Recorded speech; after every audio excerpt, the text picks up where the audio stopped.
In this video, I'm going to analyze Cody Gakpo's 3 goals at the World Cup. And I'm doing that to show you how much of an efficient goal-scoring machine he has become. Most people know him as a left winger with the right foot, someone who scores mostly by cutting inside on his right foot. But I'm here to show you that he has a much more diverse set of weapons in his arsenal.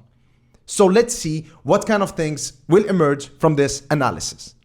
So the first goal we're going to look at is, of course, Cody Gakpo's goal against Senegal. And so when the sequence starts, it starts like this. So obviously the ball will find its way to Frenkie de Jong. But as you can see here, if you pay attention to Frenkie de Jong and you pay attention to the positioning of the Netherlands players, Senegal are safe. There is no threat right here in the box. There is, of course, Klaassen and Dumfries over here. But, of course, they are marked. Khalidou Koulibaly right here is a spare man, so he can sniff out danger and just cover in case there are any mistakes that are made. Memphis Depay here is trying to make a run, but I think Senegal got it covered. So as you can see, Senegal are pretty compact, nicely positioned. They are safe. Now, of course, Frenkie de Jong has the ball. We all know what Frenkie de Jong is capable of. However, the Netherlands could not have scored this goal without this man right here, Cody Gakpo. Now, one of the main traits of a wonderful world-class striker is off-the-ball movement. Now, let's see what Cody Gakpo is going to do.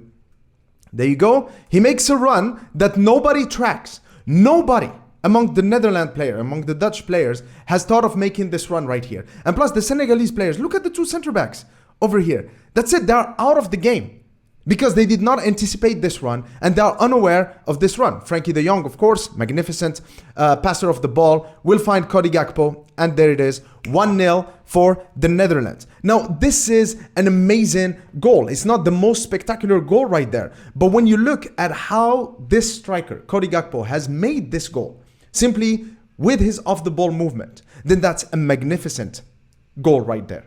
And of course, in a Manchester United context, all you can do is just substitute Frenkie de Jong with Christian Eriksen, Bruno Fernandes, or even Anthony from the right-hand side, all of whom are players who are capable of putting in the ball that Frenkie de Jong has put in for Cody Gakpo. The main problem at Manchester United, though, is that our forwards, you know, the likes of Sancho, Anthony, and Marcus Rashford, they don't really have good off-the-ball movement like this. And here Cody Gakpo is showing that he is truly becoming a number 9. Now let's look at the second goal. So the second goal we're going to look at is Cody Gakpo's goal against Qatar. Now, of course, we might all agree that Qatar were probably the weakest team in this World Cup, but still, they were organized, they played compact, they did not get trashed by any team out there. And the Netherlands still found it kind of difficult to score against them. Now, before we talk about Cody Gakpo, who is right here, of course, with the Memphis Depay carrying the ball here, is that every striker wants to be in what we call zone 14. That's the zone that is immediately right in front of the penalty area, right where the half circle is. And why? Because every team considered that zone as very sensitive. The number 6 is supposed to protect that role, that zone, and the number 10 is supposed to exploit that zone. So for Cody Gakpo right now, what he wants is to have the ball at his feet, be facing the goal, and be running with the ball into that zone. How is he going to make it happen? Let's see. So obviously Cody Gakpo right here is just waiting in the middle. Now, any inexperienced or eager forward would actually try to make a run to the channel. That means try to break the offside trap and go into the left-hand side. But when forwards do that, more often than not, it just leads to a dead end. The opposition are going to regroup and you're not really going to be able to score. But Cody Gakpo, he just stays in the middle because he wants to get into zone 14. Now, Memphis Depay passes the ball. Cody Gakpo, beautiful link-up play with Davy Klaassen. 1, 2. And now what's happening is that the Qatari defenders are struggling to catch up with Cody Gakpo. And Cody Gakpo is where he wants to be. Zone 14, with the ball at his feet, facing the goal, running into the zone. And there you go, of course, beautiful. There you go. He's a player who is technically gifted and he's got the physical attributes to execute whatever he wants to execute. This is a beautiful center forward goal. Now let's look at the third goal, the Ecuador goal. Again, it's similar to the one in Qatar. Bergwijn right here gets the ball. Now, if you see, well, Gakpo is over here. Again, same thing. He's not making runs into the channels. He's staying as that focal point in the heart of the Dutch attack, right? He's marked here by Piero Icampie, a player that I like a lot. Bayern Leverkusen center back, left-footed, 20 years old, highly rated, knows what he's doing. But he's going to make a lethal mistake over here. So Cody Gakpo is waiting for the ball to make its way to him. Now he does. Now, look at Hincapié over here. He knows that Cody Gakpo is right-footed, or at least that's his strongest foot. So as far as Hincapié is considered here, Cody Gakpo is not dangerous anymore. And this is why Hincapié is just going back into position to try to track Bergwijn's run over here. But that's a big mistake. Why? Cody Gakpo goes to the outside, goes into his left foot, bam! Beautiful, beautiful goal.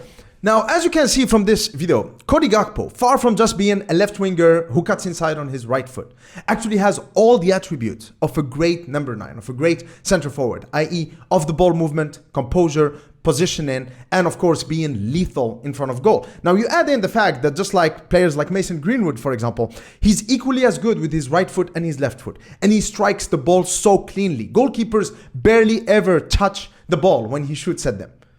And now you add in the fact that his technical ability when it comes to his dribbling is amazing. He's tall, he's got height, he's physically strong, and he's fast at the same time. The actual question that we should be asking is not whether Manchester United should buy Cody Gakpo, but whether this guy has any weaknesses. Because just like Erling Haaland, Cody Gakpo is the kind of player who now is mixing great mental attributes when it comes to his reading of the game with great physical attributes. That means that whatever he sets on doing, he can execute right now, because most of the defenders, the opponents, won't be able to catch up with him and keep up with him because of his physical strength and of course because of his technical prowess. At £50 million, should Manchester United get Cody Gakpo, I give this a 100% seal. And because of his versatility, even if we don't see him as the number 9 going forward, the fact that he can play on the right, as he did with the Netherlands during the World Cup, through the middle, and of course on the left, as he did with PSV Eindhoven, means that he's a player who can fit into Erik Ten Hag's front three seamlessly. He can play as the number 9, play on the left, play on the right, it doesn't matter. But I think what Erik Ten Hag, most importantly, what he's trying to do is, of course, to create a highly fluid team at Manchester United. And to do that, having players like Rashford, Sancho, Anthony, Martial, and of course, Cody Gakpo, if he adds in, as well as Garnacho, means that we're going to have a front line that is highly unpredictable.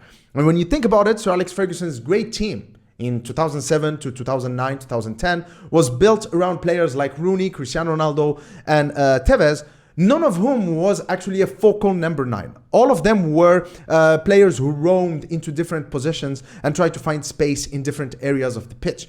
And I think that that makes a team highly unpredictable and allows a team to score a lot of goals. So yeah, Cody Gakpo, really smart player, is really turning out to be